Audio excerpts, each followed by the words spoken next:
Hi, my name's Phil. I like talking about politics, and in this video I'd like to discuss the reports of how Nigel Farage's constituents in Clacton view his time so far as their MP, as the walking ashtray himself says that he was advised by parliamentary authorities on security grounds not to hold in-person surgeries in Clacton. Now, being clear, this is a complete lie. It's actually been exposed as a complete lie.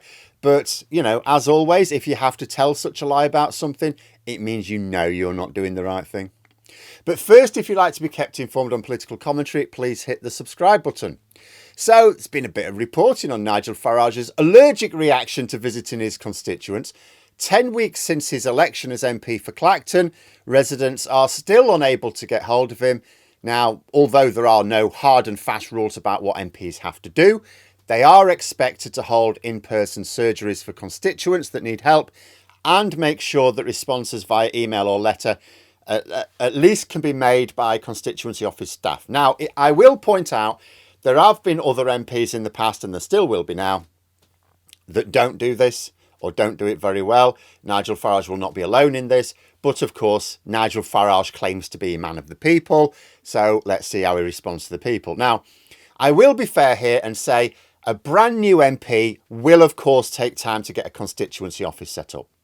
You have to arrange a lease on a suitable property. You've got to get it fitted out. You need to advertise for and hire staff. And releasing the public funds for this is not always a quick or easy process. In 2019, there was a Conservative MP who, in a rush to get a constituency office going, I think it might have been a bit before 2019, but in 2019, they came a cropper for it. So they tried to cut a few corners and they ended up with a criminal conviction and losing their seat. So yeah, doing it properly takes time to get the office up and running. Absolutely. So the fact that Farage doesn't have one right now, I wouldn't say is a sign that he's not trying. The fact that he doesn't seem to be trying to get one set up is another matter. However, Farage himself could still have been responding to emails and he could still have held surgeries. Like, you don't have to hold them in your office. It is actually common for a lot of MPs to hold surgeries in public buildings like libraries, not just their own offices. Apart from anything else, like, not everyone in a constituency can get to the office anyway. So a good MP spreads their surgery locations around. Some constituencies are actually really spread out. Farage has done none of this. Then I was blown away when I saw a report in The Guardian saying Farage had not held surgeries because he was told by the security team attached to the House of Commons Speaker's office that they'd advised him not to. Now, being clear, this is a lie. It's heavily implied in the article that the security team would never give this advice, but the Speaker's office have actually responded going, yeah, no. We have no record of saying this to him. I will go further. They absolutely did not. They absolutely did not. Farage he's been caught out and he's come up with a quick lie. Oh, someone else told me I couldn't do it. You know, the security team are there to give advice on how to manage security if you have concerns. They're not there to tell you to stay away from your constituents. They'd never say that. Farage tried to cite the case of David Amos, who was murdered by someone at a surgery. No, he didn't seem to mention Joe Cox, who was murdered under very similar circumstances. That's because Amos was right-wing, Cox was left-wing. Farage said he was even controversial. I'm a much more controversial figure, so I'm at greater risk. No, the opposite is true. Cox and Amos may well have been on opposite sides of the political spectrum, but they were both Liberal politicians who were murdered by far-right extremists. On this basis, Farage is probably the safest MP in Westminster. But of course, there's nothing to stop Farage taking precautions if he feels threatened. A security screen, or even a bodyguard, which he has anyway, that would still allow him to carry out surgery duties safely. The truth is that Farage can't be arsed. He became an MP for his own grift, cares nothing for his constituents. There was another report in The Guardian. There's got a couple out. A bit weird. But anyway, there were more revelations. It seems his constituents are divided, with some annoyed that he isn't doing his job. But you've got others who are more than happy with him regardless. And then there's still others who think, you know, he's not doing well enough, but they seem satisfied with Farage's promises that he's going to be doing more in the near future. Oh, he said he's going to be coming to move to the constituency. Oh, well, that's all right then. You know, people have said they repeatedly emailed him and he doesn't respond. Someone else who became homeless after a widely reported fire in the town actually did get to meet him. He was there doing a photo opportunity. And he said he would help them, and they gave him his mobile number, and he's not been back in touch. Quelle surprise. Of course not. He was just carrying out a photo opportunity. That is it. At the end of the article, Reform UK responded by saying that Farage was a victim of his own high profile.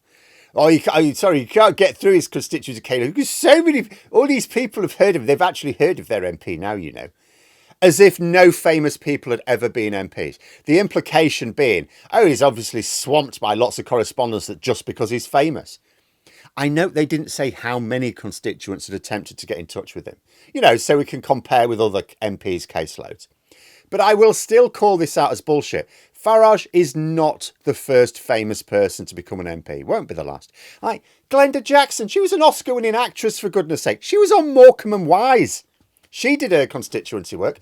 Even Boris Johnson, when he first became an MP for Henley, he was already famous from his television work. Loads of people knew he was. He was a national celebrity.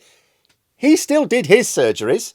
In fact, he actually got a good reputation, I seem to remember, for engaging with his constituency work. He did the work. Not quite so involved after he finished being Mayor of London and re-entered Parliament as MP for Uxbridge.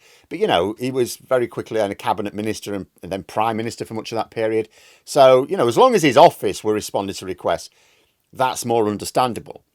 But Farage has no ministerial or shadow ministerial duties. And if previously famous MPs who were backbenchers were able to cope with their constituency caseloads, so too could Farage. He's not doing it because he can't be arsed. He's stringing people along. He didn't become an MP to help people. And although the report can't possibly give an idea about how many people have become disillusioned with Farage in Clacton and how many are accepting his bullshit excuses, and they're very obviously lies, it wouldn't at all surprise me to learn that Farage still has distressingly high support there. People may think to themselves, well, the more people see just how lazy he is, the more people will wake up to him. They really won't. Remember, most people never actually need their MP for constituency work. The vast majority voted for him not because he'd fix their potholes, because they thought his lies on immigration, they bought all that. They thought, he's right. Oh, yes, the immigration stuff. And they think his voice in Parliament is useful. Farage's laziness will never open their eyes because the vast majority of them don't care about his constituency work. As far as they're concerned, that's the council's job, unless they personally need him. A few people from time to time will personally need him. They'll be let down. And some of those people, sure, will go, well, actually, he's not a very good MP.